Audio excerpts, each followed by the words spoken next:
നമ്മുടെ അഹങ്കാരമാണ് കാരണം. ദൈവം പ്രവർത്തിക്കാത്തത് കൊണ്ടല്ല നമുക്ക് കൃപ ലഭിക്കാത്തത്. പ്രിയമുള്ളവരെ, പലപ്പോഴും നമ്മുടെ കൃപകൾ നഷ്ടപ്പെടാൻ കാരണം നമ്മൾ അഹങ്കാരത്തോടുകൂടെ പെരുമാറുന്ന ഒരു സ്വഭാവം ഉള്ളതുകൊണ്ടാണ്.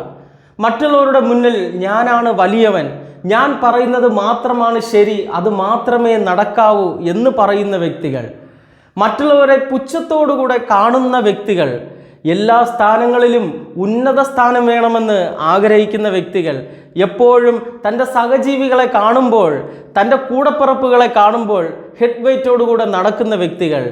എന്നാൽ വചനം പറയുകയാണ്, 1 പത്രോസ് 5-ാം അധ്യായം 5-ാം തിരുവചനം, ദൈവം അഹങ്കാരികളെ എതിർക്കുകയും വിനയമുള്ളവർക്ക് കൃപ നൽകുകയും ചെയ്യുന്നു.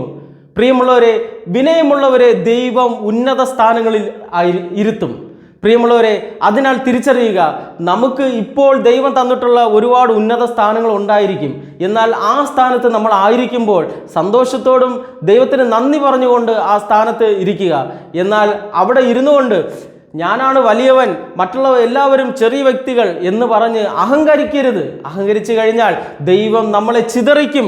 അവിടുത്തെ വചനം ഇപ്രകാരം പറയുകയാണ്, എന്നാൽ ഹൃദയ വിചാരത്തിൽ അഹങ്കരിക്കുന്നവരെ അവിടുന്ന് ചിതറിച്ചു, എളിയവരെ അവിടുന്ന് ഉയർത്തി.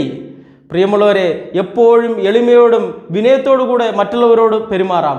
100 വ്യക്തികളോട് എളിമപ്പെട്ടിട്ട് ഒരു വ്യക്തിയോട് അഹങ്കാരം കാണിച്ചു കഴിഞ്ഞാൽ എവിടെയാണ് നമ്മുടെ നല്ല സ്വഭാവങ്ങൾ?